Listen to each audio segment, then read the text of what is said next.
Wednesday, February 28th. Welcome back to the Damon Brew Show. It is great to have you here. Thanks so much for spending a little bit of your day with me during my day. An absolutely gorgeous day in San Francisco. I'm going to get outside and do a few things, run some errands, and be happy about it. Windows down, errands running. It's my kind of errands.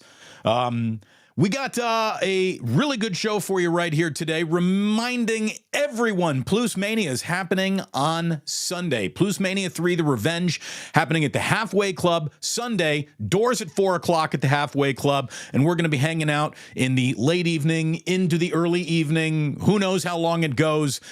Great food, great friends, great new bar owned by my friends. So come on out, support the channel, support some local business. And, you know, we're keeping it real in a neighborhood called Crocker, Amazon. This is locals only, baby. This isn't tourist San Francisco. This is actual San Francisco. So I hope that many of you can certainly make it. We got an awful lot to get into. In just the next couple of months, we're going to know an awful lot more about what the 2024 49ers are going to look like. Some big moments are certainly coming up here. There is free agency. That follows the decision that needs to be made on Brandon Aiyuk, which could be a decision that happens before we even get to the NFL draft. The NFL Combine is right around the corner, and decisions all around. Big decisions coming up for the 49ers. The 2024 49ers are going to be shaped greatly around the decisions that John Lynch, Kyle Shanahan, Jed York, and company all make in just the next handful of weeks. Obviously, the defensive coordinator vacancy is one everyone is waiting on that answer for. It feels more and more like Brandon Staley might be the guy unless Jeff Ulbrich comes out of nowhere. It could still maybe be Chris Kiffin. The Bill Belichick hope feels more like hope than a reality. Bill Belichick and the Patriots being scored roughly in the NFLPA grading system, and we'll get into all of that in just a second. But let's get this defensive coordinator position filled. If nothing else, so we can just move on from the topic with an actual answer. That would be great for all involved. John Lynch and Kyle Shanahan, let's be honest, they need to nail this draft. This is a very important draft. This isn't one of those drafts where you have the time 2-3 years down the road from now, you hope a certain player becomes a certain contributor. They need to walk out of this draft with 3 ready to go week 1 players. It really feels that way. They need an offensive lineman who can play and can really contribute right here and now. A defensive lineman who can play and really contribute in 2024. Then you're talking corner.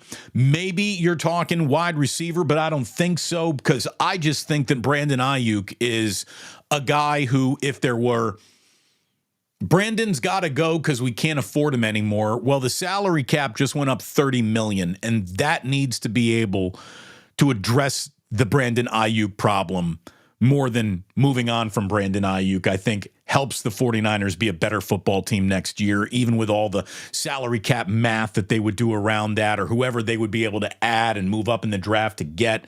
Like Brandon Aiyuk, this guy is just, his effect on the offense, I think, is more significant than anyone really wants to admit.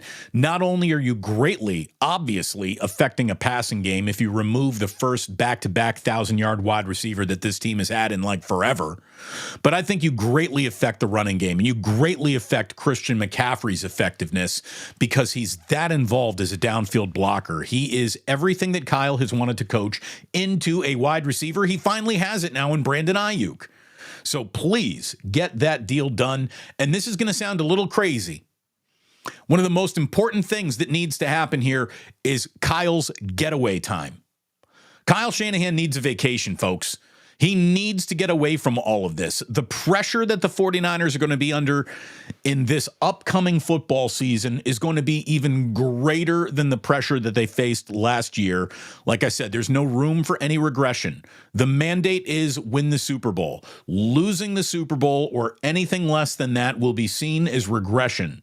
So the pressure couldn't be bigger for Kyle and company. And he needs to get away.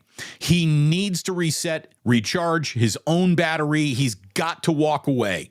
for just a little while and do something other than think, eat, breathe, and sleep football. We talk about, mental health, blah, blah, blah, blah, blah. Are we blah, blah, blahing it, or are we really going to apply it to this guy too? Like, get away, Kyle. Go to a thatched hut in Tahiti, something with stilts in the water, and just get off your phone and be one with nature. I think that puts another win on the 49ers next season win total right there. A good Kyle Shanahan vacation. Am I the only one rooting for a good Shanahan vacation? Probably. That's the sip of the day right there. Again, got up a little early this morning. Coffee went on a little earlier. Everything's a little accelerated. Sip of the day right there. Not as aggressive as Tuesday's sip of the day, which I believe we led the show off with. It was an unprecedented move. But there you go, sip of the day. And it's a really, really good one. Speaking of getting all your ducks in a row before these big decisions need to happen, my friend Kyle Madsen, who writes the Niner Wire USA Today column, said that the 49ers announced 2 changes in their front office to replace the loss of assistant general manager Adam Peters, who took the gig with the Washington Commanders. Instead of using one person to fill Peters' shoes, San Francisco promoted Tyreek Ahmad and R.J. Gillen to director of player personnel. So I guess they have directors of player personnel. Now, the first thing you want to do is say, well, if you need two directors of player personnel, means you don't really have one. But I would say that it's an easy lever to grab on and pull. I don't think it really applies here. Both of these guys have been working hand in hand together as scouts and as college scouts and regional scouts. As a matter of fact, Ahmed has been with the team for over a decade, and Gillen has been there the last 9 seasons. I'm not going to tell you that I know much about each guy, what they've done, what decisions they've got their fingerprints on, but stability is what you're looking for. You want to find some stability out there. And hopefully this is the stability that the 49ers need to keep a very, very important offseason on the right track. Adam Peters is going to be missed. There's no doubt about that. But hopefully these 2 guys can fill the upcoming void with their work. Speaking of big decisions happening, it's not just for the 49ers. There are big decisions happening all over. The combine, the draft that's coming. Apparently, the Atlanta Falcons are emerging as the number 1 trade candidate and partner for the Chicago Bears if the Bears are really moving on from starting quarterback Justin Fields. The Falcons have contacted the Bears about Fields. This is a story on NBC. So, okay. Caleb Williams, I hope you got a winter coat, because it sounds more and more like you are going to be the number 1 pick of the draft, and you're going to be a Chicago Bear, which historically, for any and all quarterbacks that's ever fallen upon, it's like a death sentence. There is no team in football who is worse at quarterbacks than the Chicago Bears. So maybe that'll change. Historically, probably not. But there you go. There is the big this could happen, big decision could set up how the NFL draft really plays out. The Atlanta Falcons are interested in getting into business with Justin Fields, which is hardly a testament to the season that Ritter had. Not a very good year. Speaking of big decisions, I can help you make one right here, right now. Go to lunch at Aiyuk's. Wherever you are, there's probably an Aiyuk around you if you're watching this on the West Coast, not too far away from you, hopefully. Aiyuk's has got nearly 100 restaurants now. The sandwiches are just simply outstanding, and you need to find out for yourself. If you haven't eaten at Aiyuk's, I need you to eat at Aiyuk's. I need you to download the Aiyuk's Rewards app. Start earning your way towards free sandwiches. And if you want to be a hero to your own stomach, go to lunch at Aiyuk's. If you want to be a hero in your own office, check out Aiyuk's Catering and how reasonable it is to feed an entire office sandwiches that they will turn around and say, hey, thanks, boss. That wasn't just some ham and cheese. That was like really good. That was a great sandwich. Get yourself a sandwich at Ike's. Do it today and tell them that Damon sent you. The report card for Ike sandwiches, lots of A's and A pluses on that one. Speaking of A's and A pluses on report cards, we've got the National Football League Players Association. Over 1,800 players participated in grading NFL teams in a number of different categories, spanning from how you treat my diet, the kind of weight room that I got to work out in, how training table is, how I feel about the coach, how I feel about the owner, how you treat my family when they're around on game day. Some interesting stuff, interesting feedback. And it's all made public, although anonymous all the way around. It's all made public because the NFLPA publishes the actual results of asking players their report cards. And as you might expect or suspect, the 49ers did very, very well. What you might not expect is that the team that has won back-to-back Super Bowls graded out the worst. So the whole, if you have a good grade, what, you've just lost a Super Bowl, and if you've won back-to-back Super Bowls, you get an F- for the Kansas City Chiefs. And we'll get into why and what a bunch of prima donnas it feels like we got some in that Chiefs locker room. But anyways, there are two teams that got A-plus grades. Two teams that got A-plus grades. The way that they're treated by owners, coaches, the facilities, everything, all the accoutrement of being an NFL player is through the roof when it comes to being a Miami Dolphin or a Minnesota Viking. Now, the Vikings have facilities that are apparently second to none. I mean, they're just the best facilities. The Dolphins have put an awful lot of money into their facilities and into their team. Stephen Ross has put together a very good football team, and players have noticed, and players are happy that they're treated well down in Miami. I think that that could be a little bit of a lifestyle thing that is affecting that grade as well. But the Dolphins are a rising team that matters again. And Stephen Ross, there might be an awful lot to dislike about him, but being an NFL owner, his players are saying he's done a very good job.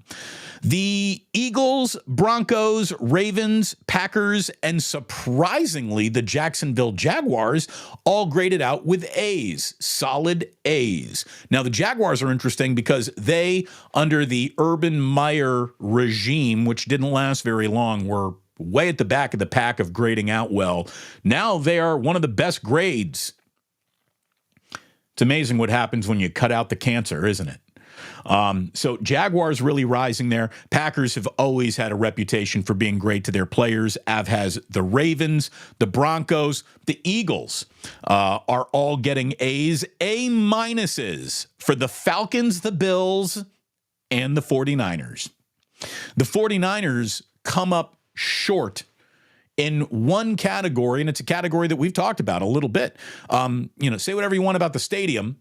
The stadium has provided the team with a good locker room for sure, but their actual facilities, the 49ers' actual facilities in which the players practice on, train in, lift weight in, get their physical therapy in, don't even measure up to some Texas high school football facilities. Like Indiana University, my alma mater, one of the premier doormat of major college football, Indiana's weight room blows away the San Francisco 49ers, who basically have a tin shed. Now, it's a nice tin shed, but it is hardly the most state-of-the-art thing you've ever seen. They might have a lot of state-of-the-art equipment, but just the actual shed that they train. It's a shed. It's a shed. It looks like where a greenskeeper would keep all of the stuff that they needed to maintain a golf course. It's not some state-of-the-art facility. It's a shed. It's a tin shed. But when it comes to treatment of families, 49ers get an A-. Food in the cafeteria, 49ers get an A-. The food should be great out here in the Bay Area. Nutritionist, they get a B+. Locker room, B+. Training room, they get a C. For a staff, it's a B-.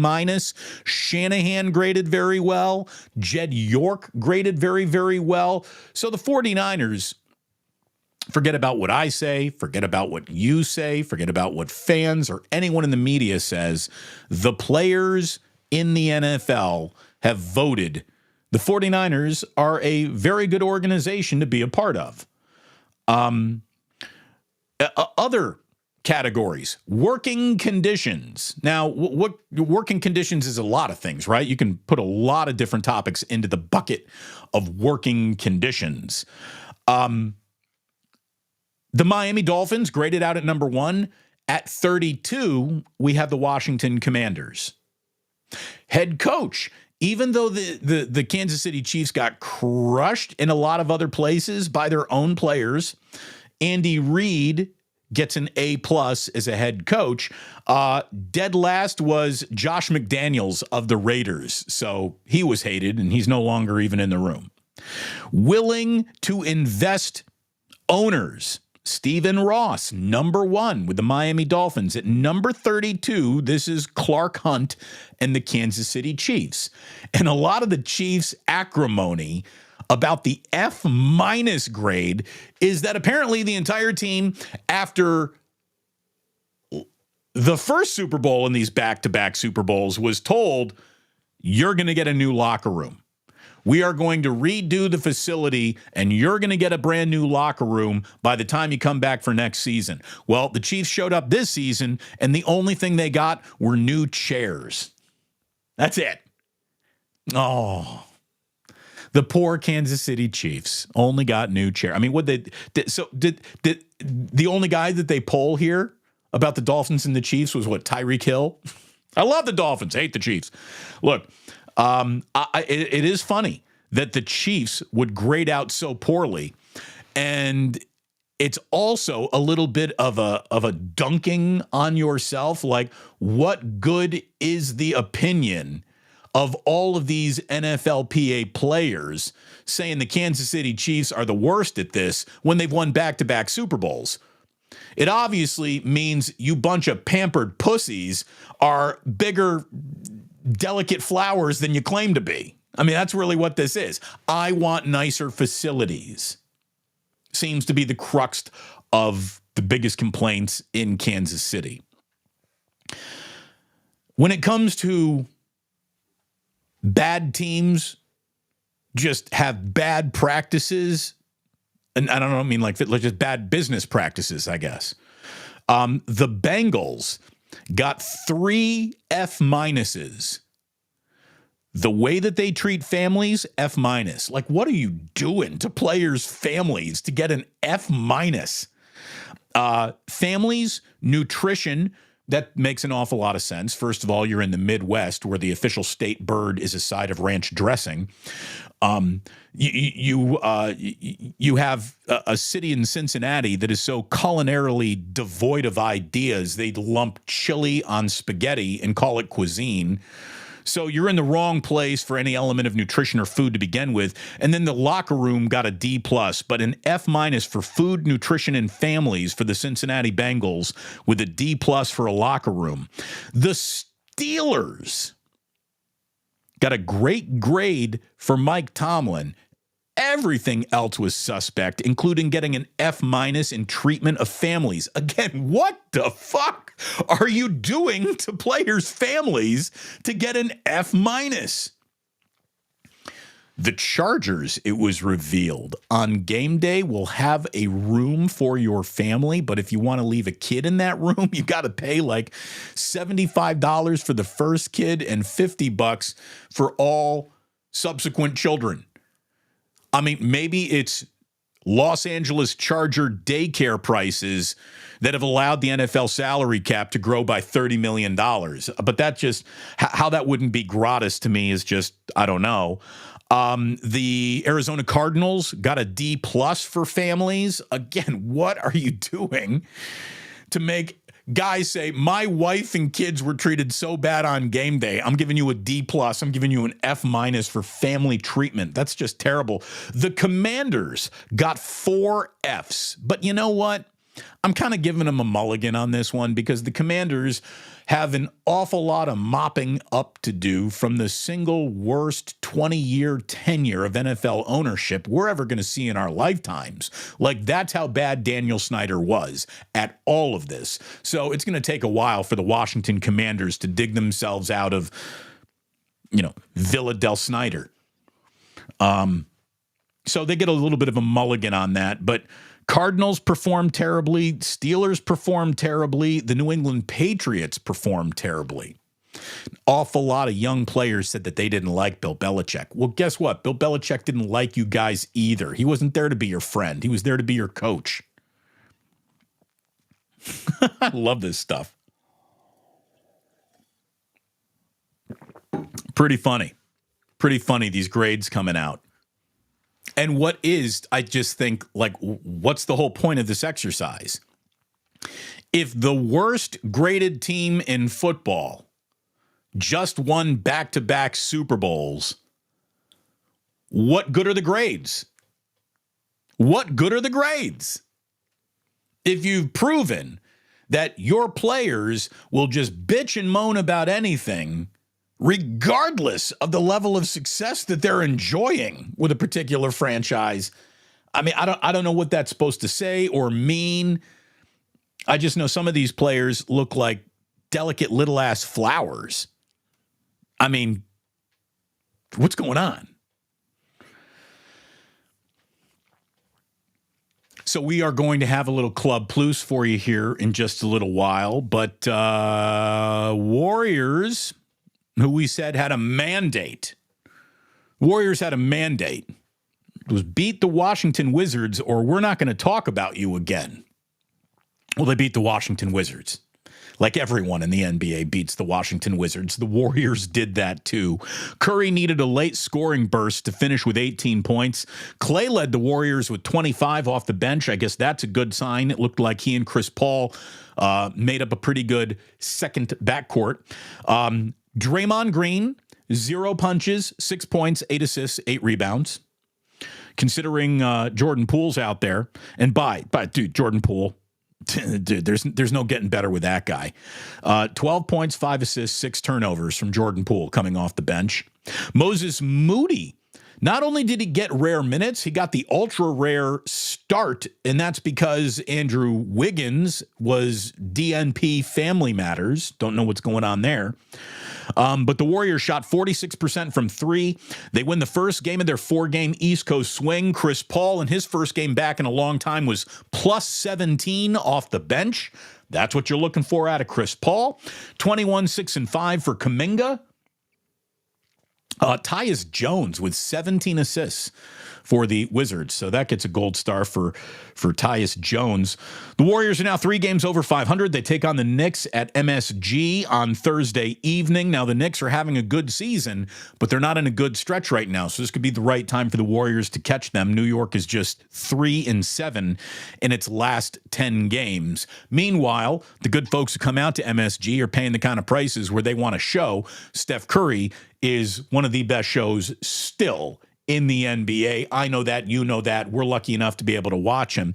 Knicks fans wish that they had been able to watch this guy their entire lives. Had he been a New York Knick, you and I would hate Steph Curry because he would be so shoved down our throat. If he had been doing this in New York, it would have been rough on everyone. But because he gets to do it for the Golden State Warriors, there's still an element of charm and surprise and not over-covered like he would have been in New York. But, man, you want to talk about a show right now? Steph Curry in clutch time has been putting on a show. He has been the best moment of clutch in the NBA. Unfortunately, the Warriors have a terrible record in clutch games, and that's everybody else's fault. It's not Steph's. Saw this on Stat Mamba. There's a lot of new stat sites popping up. Stat Muse, Warriors Muse. Now I got a Stat Mamba. Okay, sure. Steph Curry, right now in the NBA, is first in clutch. So clutch, by the way, is a game that is within 5 points with 5 minutes left in it. Curry is first in clutch points, first in clutch field goals, first in clutch threes, first in points trailing in the clutch. He's first in field goals made trailing in the clutch. He's first in three-pointers made trailing in the clutch. He's first a go-ahead shots in the final minute of a game, and he's first in go-ahead shots in the final 10 seconds of a game. In other words, first name Stephen, last name Curry. This guy is still, at his ripe old age, one of the greatest individual and collective team forces in the NBA. What the Golden State Warriors would be without Steph Curry this year is, I don't know, they'd be kicking around 12, 13, 14 wins without this guy. I mean, seriously. There is an argument that he is still the MVP of this league. He's certainly the MVP of the Warriors. But, I mean, if there's one, what is one guy's effect on a team due to that team? I don't know if anybody affects the play of their team more than Steph Curry affects the Golden State Warriors. Guy's just unbelievable. And he wasn't even good in Washington. But he still scrambled down the end to finish with 18 points, and he had a good fourth quarter when the Warriors needed a good fourth quarter. They almost let go of the rope against the Wizards. Almost. Didn't quite happen, which is good. So, it is great to have you here. Hump Day, as it's known in the world, in the Plus universe, this is officially Humo Day. It's amazing what a typographical error will do to affect the outcome of a show. It was wonderful to have you listening to the podcast all month long. February, a month where I did not think it would happen, but there were so many downloads of the podcast around Super Bowl time that carried us to the single most listened to month of the podcast that I've been doing for almost a year now. Almost a year. We're coming up on some important dates. We're coming up on day I got laid off from the radio. That date is coming up in early March. We're going to be getting to the first video posted on YouTube, to the first routine shows that began on YouTube. There's an awful lot of personal milestones that will be coming up in the month of March and April. And in the month of March and April, you get spring training wrapping up, you get the NCAA tournament, you get opening day, you get Damon's birthday, a lot of March birthdays. If you want to know why there's a lot of March birthdays, there's a lot of June weddings, which means there's a lot of June fucking, which means you get 9 months down the road from Junior in March, and that's what's going on. So, thank you. Thank you for allowing this channel to have so much success. Thank you for allowing this podcast to have so much success. You are a huge part of any success that I might be enjoying, and I thank you from the bottom of my heart. And to prove that I really appreciate your time, I'm never going to waste it. So while we get into Club Plus here on YouTube, everyone listening on this record podcast download in the month of February, I say thank you so very, very, very much. And please do remember that sports don't build character, they reveal it. And like that, he is gone.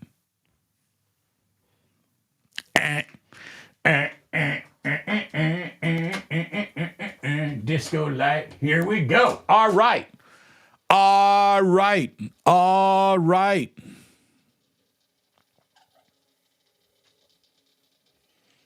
See, here we go. Damon, happy Humpo Day. It's Humo Day. You gotta replace the P with the O, and there you go.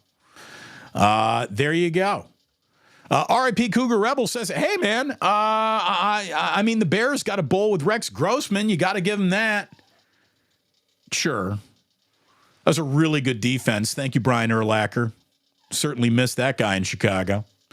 It says here we need an Ike's up in Seattle. You need an Ike's everywhere. You need an Ike's everywhere. Steve Cass, Ike's sandwich tastes good, tastes great. Come on. What do we have here? Seattle got its chowder. Is Seattle a good chowder town? I don't know about good chowder towns outside of New England. I've never heard a town called a good chowder town outside of New England, with the exception of Pismo Beach, which has the Splash Cafe, which has chowder that looks like wallpaper paste, but is phenomenal. Absolutely phenomenal.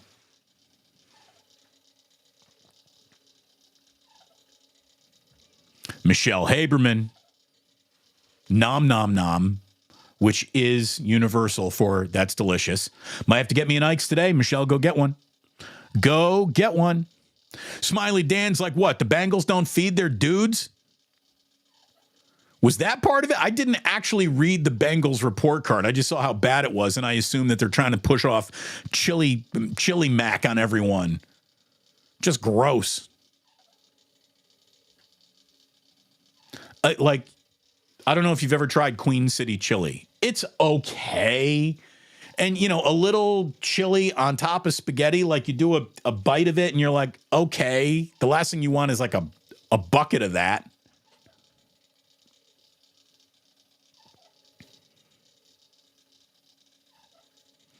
Irwin says, saw a list of the next cities slated for baseball expansion. How the F is Oakland not on that list? Well, look, you can't be losing a team and expect to get a team.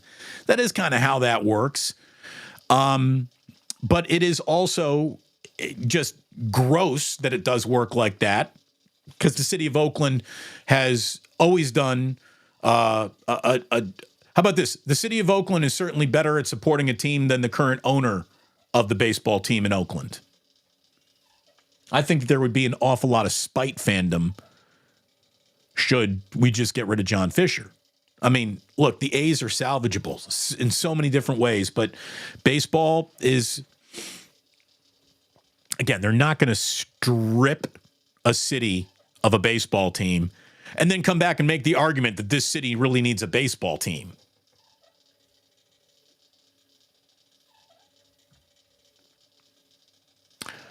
'49er Ultimate Report, living in the San Francisco Bay Area, I, at a young age, always despised the owners of the A's. He's a piece of garbage. The fans of the A's, I feel bad for you. You deserve better. Oh, yes, you do. Yes, you do. R.I.P. Cougar Rebel. Ross was the only owner to vote against relocation for the Raiders, so I respect him for that. Yeah, then you find out the kind of money that he raises for Donald Trump, and you sort of want his private plane to crash into the Atlantic Ocean.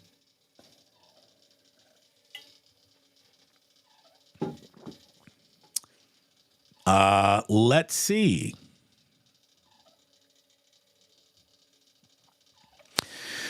Steve asks, if the Vegas deal blows up, then Fisher said he would sell the A's. Will Joe, Warriors owner, buy the team? I think Joe Lacob would absolutely step up to buy that team if given the opportunity. And if John Fisher really does screw up this Oakland to Vegas move, he needs to be eliminated. I mean, other Major League Baseball owners have to take him out at that point for practice unbecoming of a billionaire.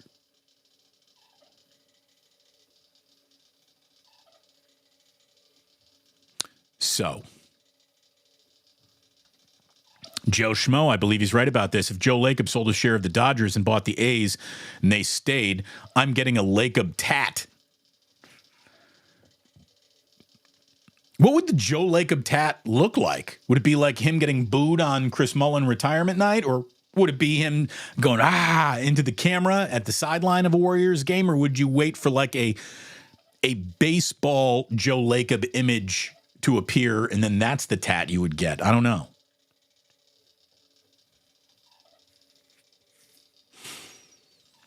Talking about the facilities, you are right here. The college facilities these kids use are legit. Yeah. I mean, the single greatest weight room in the sport of football is in Tuscaloosa, Alabama. It's not in the NFL. How do you get an F minus? Players freaking hate you. That's how you get one of those.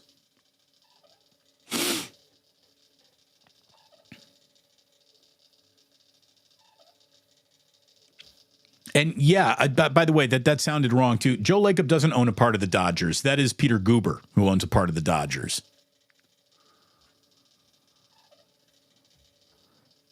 Got our pal Rick Mighty Bone Feliciano on the horns. We got a horn. This show's got a horn section. I mean, what other show's got a horn section, right? So thank you very, very much for being here today, my friend. Nathaniel Richards is right about this. You can fail at facilities, but you got to take care of families. Considering what it takes to take care of families is basically what? Kindness and a few toys for kids? I mean, it's amazing that any NFL team would be bad at taking care of families. It really is.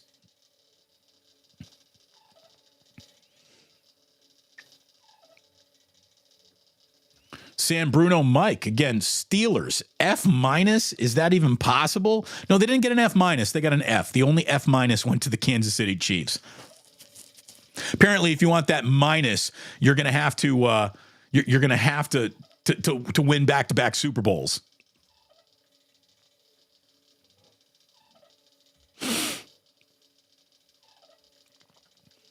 Chef A, take it from me, guys. Never, never, never go to the Cincinnati bus station. Was there when I was 17 years old. I can't even. What were you doing in the Cincinnati bus station at 17 years old? I hope you weren't being trafficked around the Midwest. Good God.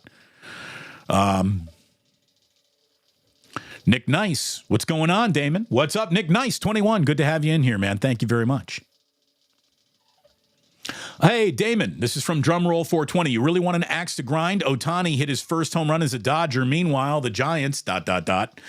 Yeah, I did see that. Yeah, Ohtani did go deep in his first game with the Dodgers. Little excuse me, oppo shot the other way. I saw some 49er fans Giants fans. I tweeted it out. I'm just like, this guy's going to be crushing the Giants for a decade. They're like, yeah, that's not leaving AT&T Park. Yeah, stop it. What is your argument really Ohtani doesn't have the power? Now, I don't think he's ever homered. I don't even think he's got a hit at the park, but it's a smash ample size, and you watch. He is going to, I don't know, have more splash hits than anyone but Bonds?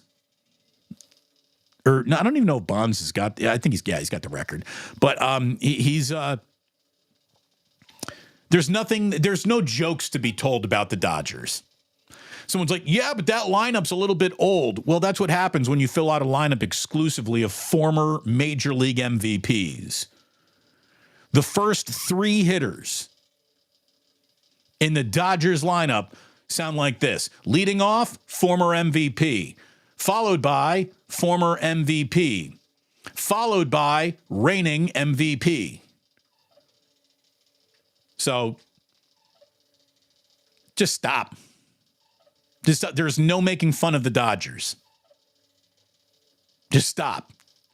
Just stop. If you are a Giants fan, and you got something snarky to say about the Dodgers, for the next decade, you pretty much just have to shut your mouth, put your hands in your pockets, and stare at the tips of your own shoes.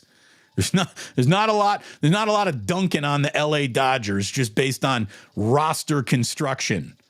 If you're a Giants fan.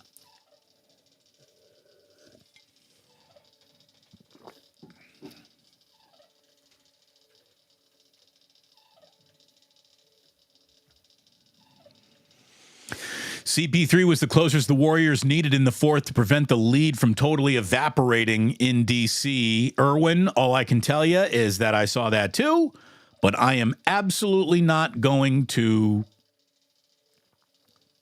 be upset in any way, shape, or form. You had one job. Pick up a win in Washington. I don't care how they did it. I didn't care about the margin. They needed to do that. They did that.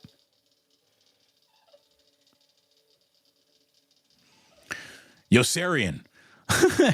I love it when D. Bruce talks the association. Dude, I'm a basketball guy. I love me some hoops. I really do.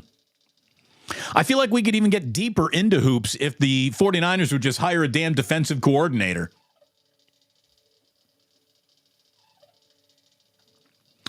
A little super chat from Mark's Maine. Are we going to do a whole nother year of Purdy nonsense from the pundits simply because he's not Mahomes? Or is all that just engagement bait? Yes, and kind of.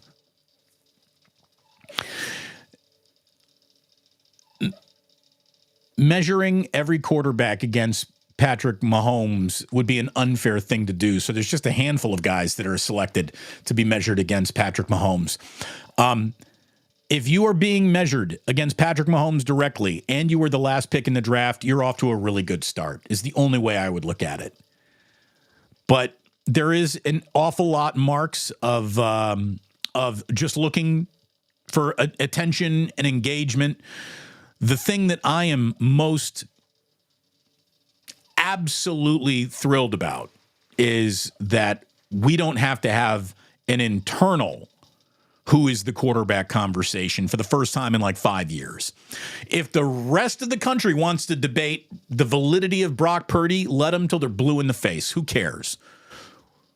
If you've been watching, you know, I know, that kid can play. I'm looking forward to seeing what year 3 of Brock Purdy with his first full healthy off season, what that looks like. And I know Kyle Shanahan's got to be awfully excited about what that looks like too.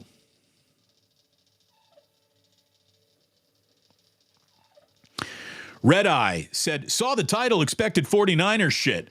Then I hear B-ball. I'm out. Well, here's how the show works. It starts at 11. You should get here on time. If you want 49er things, just jog back to the beginning of the show, and there's a ton of it there for you. Oh, the people who think that this is a DJ taking requests at all time. Get off my dance floor.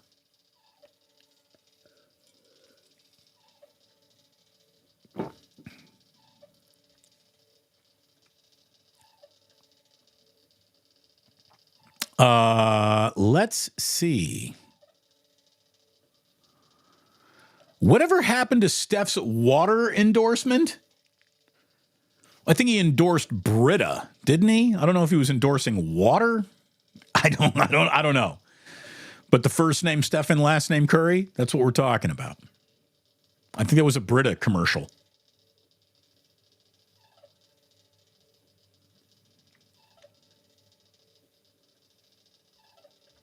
Clarence the Cannon. Steph Curry, the most transformational player since Wilt.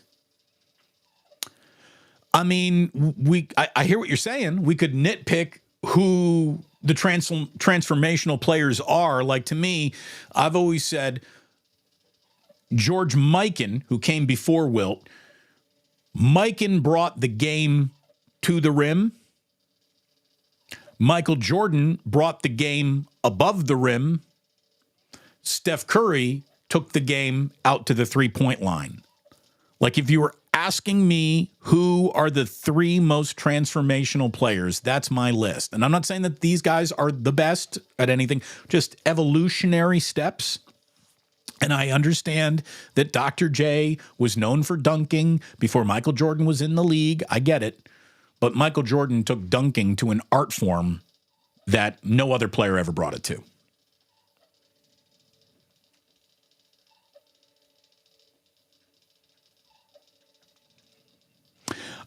Tell a friend to be a friend and sub a friend. Steve O. Thank you, Steve. I would really appreciate that. Again, there is no better advertising for me than you telling a friend about what we're doing over here.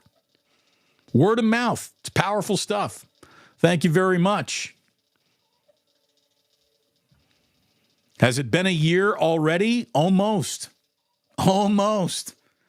The calendar year went by fast. There is no doubt.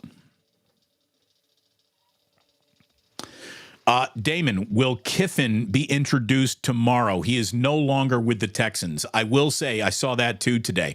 Chris Kiffin, the Texans have hired another linebackers coach to replace Chris Kiffin. So is Chris Kiffin about to be named the next defensive coordinator of the San Francisco 49ers? The person that I saw come out with that story, I actually asked, didn't get a response if they thought that it was Niner related or not.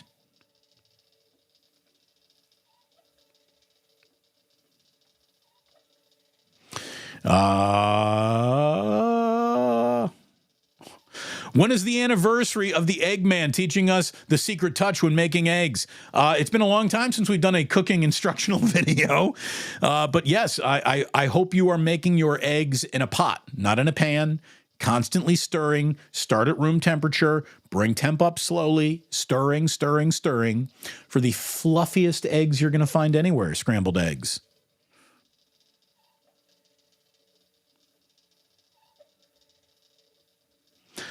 Damon, why can't you make your sign-off into just a soundboard drop? Broken metronome? Great question. The reason why I have to do the old, and like that, he's gone myself, is because apparently it's sampled in some song.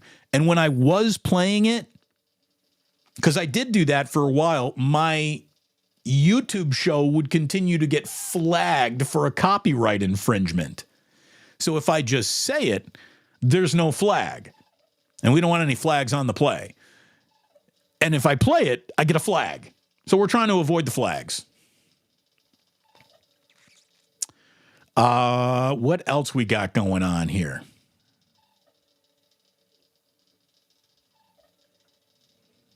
It's a 0, not an O. Is it with the Humo Day? I don't, again. It's actually a 0. Here we go. It's HUM 0. Okay, well, one man's zero is another man's O.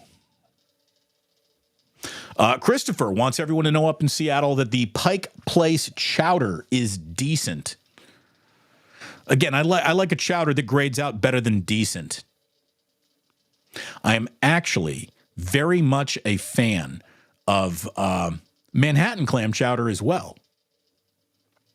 I'm not just a New England guy. I'm a Manhattanite as well in the chowder department. I know it's normally one or the other. You don't have a lot of people walking on the middle of the balance beam of the great chowder debate, but that's the kind of guy I am.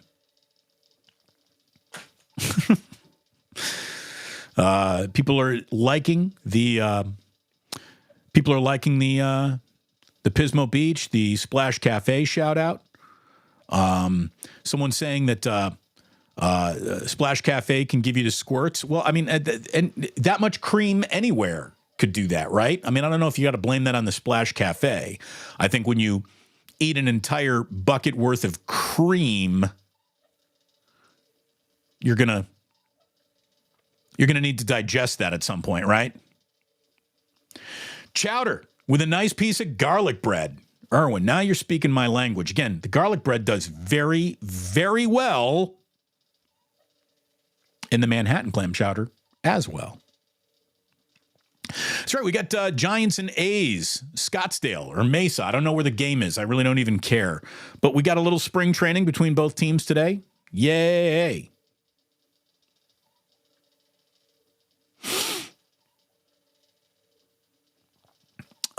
Let's see. Rochester's garbage plate is 100 times better than Skyline Chili. There was this place in Fort Wayne, Indiana. It was a diner called Cindy's, and they had a garbage plate that was among the best breakfasts I've ever had in my life. I like a good garbage plate. I really do. This is why Smiley Dan and I have what a lot of people refer to as swimmers' bodies. Smiley Dan, look forward to staying safe with you on Sunday, man.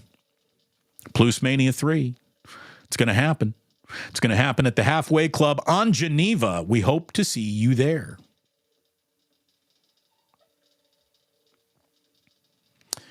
What else we got here? What else we got going on?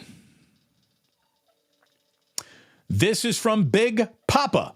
Hey, my friend, I really like the takes on your show, but I almost turned you off when you started putting politics in. Maybe some a little constructive criticism. I appreciate that. Thank you very much for enjoying the show. If you are the type of person who has to run away and not listen to something the minute that they don't hear something that they don't like or agree with, this might not be the channel for you.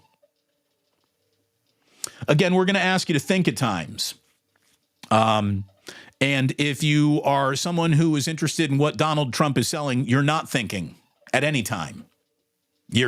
I'm not saying that Democrats have it all right, but I am saying that current sitting Republicans have it all wrong. And if you were raised well, you would know that too. If your father did a good job with raising you into a real man, you would be able to look at Donald Trump and say, this is a fucking con artist of the first degree and the greatest threat to democracy in the world. So I'm pro-democracy more than I am any political party. So there you go. Is democracy perfect? No, it isn't. But it's a lot better than the bullshit that guy is selling. And if you don't understand that, and if you're offended by that, you must, from the bottom of my heart, go fuck yourself. That's just who I am. The beautiful thing about having my own YouTube channel is no one can tell me what to say on my YouTube channel ever. How about that? I know I like it.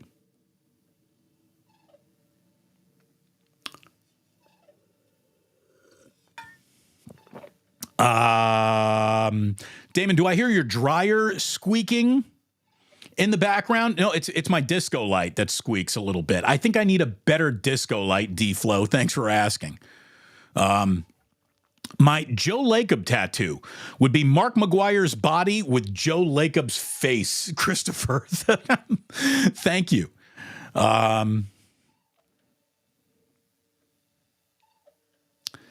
Let's see. What do we have over here? Red Jet Shell getting the hair did at the salon, watching the show, bringing the show to the salon. Thank you. Thank you very, very much. I appreciate that. Hopefully we're doing well between shampoo and conditioning.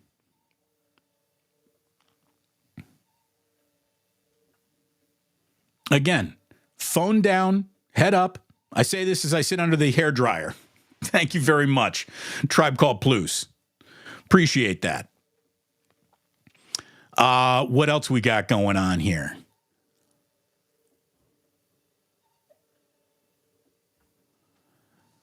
Steve Kerr and staff will finally have a full and healthy roster outside of the first few weeks of the season to determine how the rotations fill out for the rest of the season. Well, yeah, I mean, Steve's got a lot of players at his disposal, maybe even too many, to be totally honest with you. And like a Cub Scout leader, he wants all the kids to have fun. I just want to say that Moses Moody's professionalism is on full display. Like, that guy doesn't complain about everything. He's good enough to be in the rotation. He's good enough to be a spot starter, and mostly gets coached DNPs, and he doesn't complain. He doesn't dauber down. He doesn't sulk. I'm impressed by the guy. I'm impressed by the guy.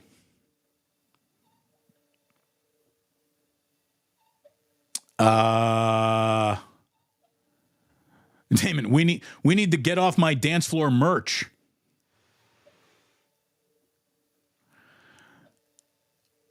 Yeah, that goes without saying.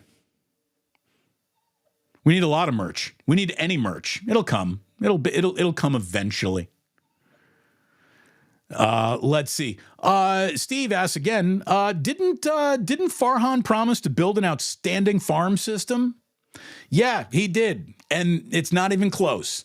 Again, Farhan's failures are easy to see in free agency.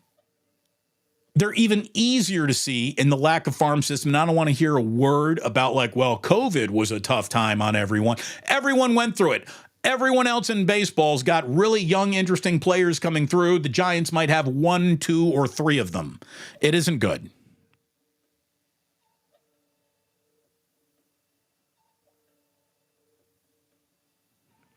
Chef A, bring your cooking questions to Sunday. She's going to be there. I like that an awful lot. Glad that you're going to be there.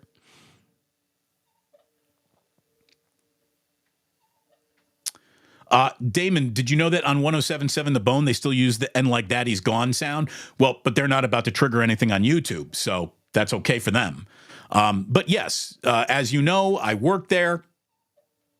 That's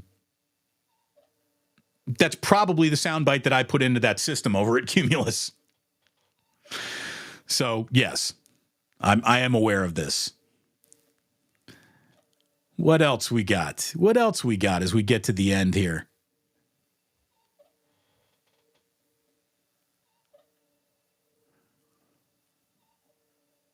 Sporticus says, Damon, if you were a Kansas City Chiefs offensive lineman in the playoffs, then you could use that, have that on the board drop. The no flags. Yeah. Seriously. You played how many quarters against Nick Bosa and you didn't get called for holding once? Shenanigans.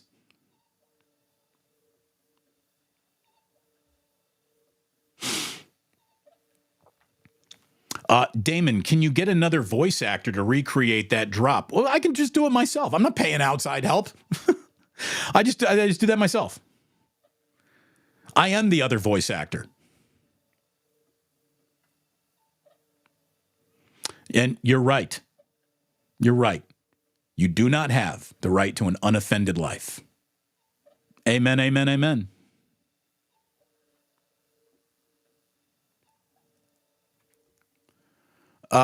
Let's see. What have we got over here? Again,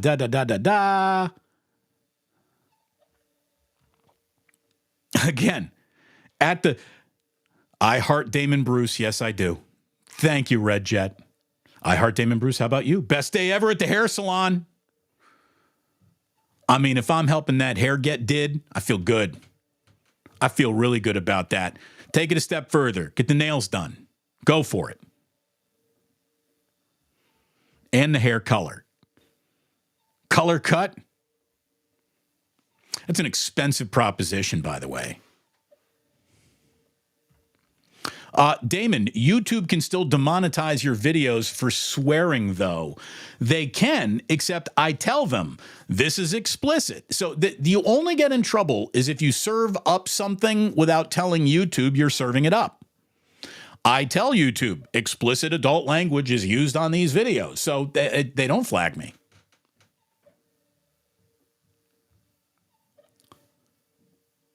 There you go. Don't want to get flagged. I'm not getting flagged. You're not getting flagged. We both won't get flagged together. Pig in a pickle. Absolutely. Let's give Larry's sponsor a big shout out right there.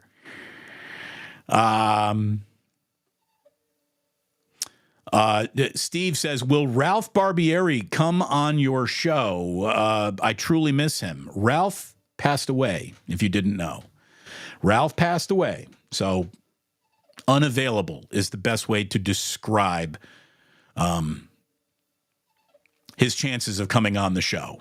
He is unavailable. I hope you remain available. How about this?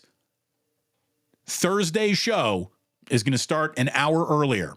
We are at 10 a.m. on Thursday because I have something to go to Thursday afternoon. I'm going to Papa Shasky's funeral. I have to do that to support my man Joe, and I know how much Papa Shasky liked me, and I've just got to show up because that guy was a real one. So I will be with you at 10 a.m. on Thursday, an early plusing for us all. Thank you so much for being a part of this today. It was great to have you here.